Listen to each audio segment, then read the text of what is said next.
I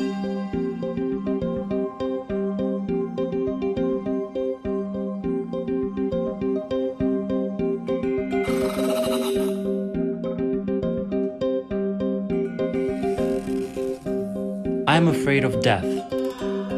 At the same time, I am fascinated by the place directly related to it.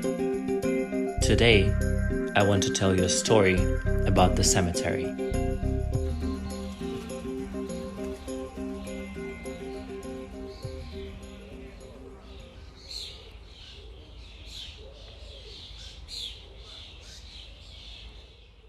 First, I started visiting cemeteries with my friend Sima. She invited me to this unusual Sunday trip and I decided to join out of curiosity. After that time, this became a weekly tradition. Then I started giving my other friends excursions on them, and finally I started going there by myself to shoot and get inspired. Today, I arrived at the Fiume Cemetery in hope to give you new perspective on graveyards in general. These are 7 reasons I find these places incredibly inspiring.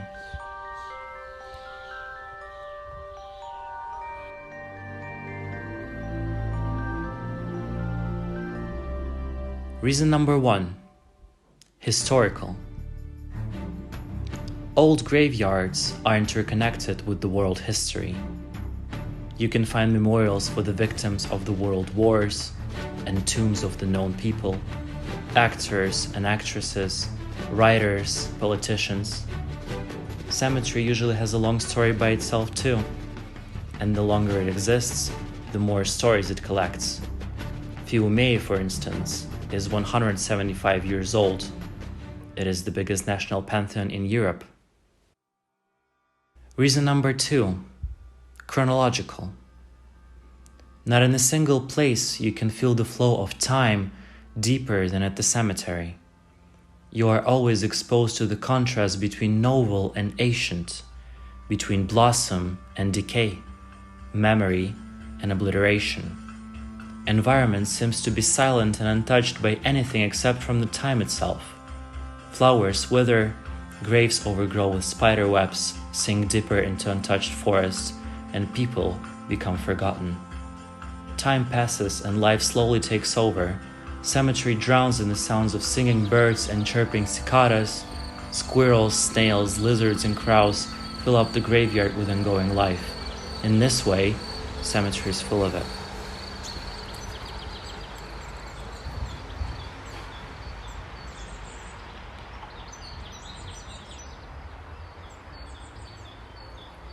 Reason number 3. Aesthetic.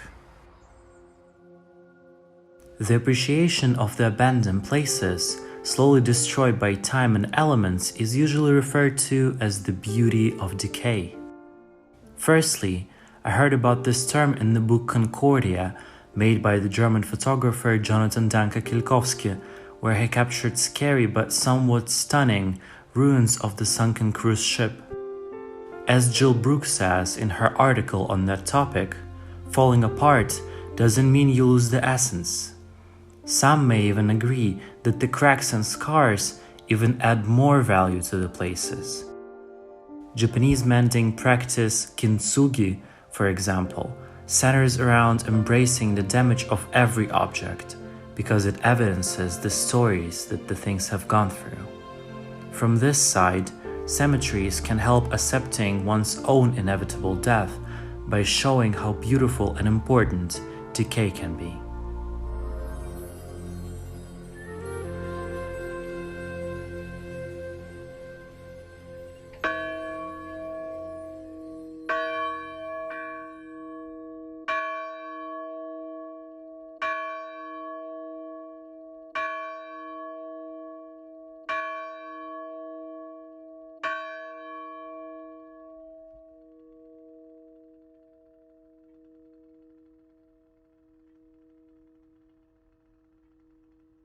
Reason number 4. Philosophical. For most of us, death is painful to think about. However, it is not the physical feeling of it causing discomfort, but the realization of your own mortality. Nevertheless, death always exists around us, in places, in objects, in nature. It is coded inside our bodies. It is so inevitable, but similarly so unfair. The first principle of Descartes' philosophy states, I think, therefore I am, meaning that transition from living state to dead deprives you from thinking, which is the best activity out there. Additionally, it is the psychology of the dying people and their relatives that is interesting. People may ignore it, but fact stays the same. Grave is the last individual's trace on earth. Every time I visit cemetery, I look closer into monuments, trying to understand the person better. Why did they choose this form? Why does it resemble a deceased one the best? What font did they choose? And what did they write with it? Often I find graves originally designed in the attempt to resemble the uniqueness of the gone person.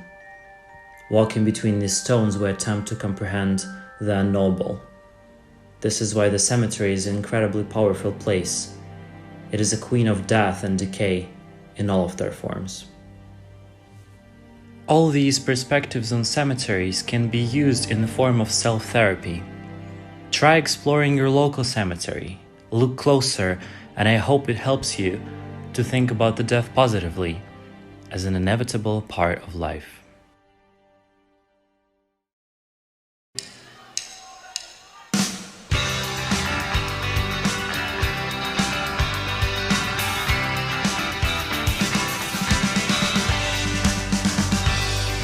Sunny day, we'll meet you at the cemetery gates.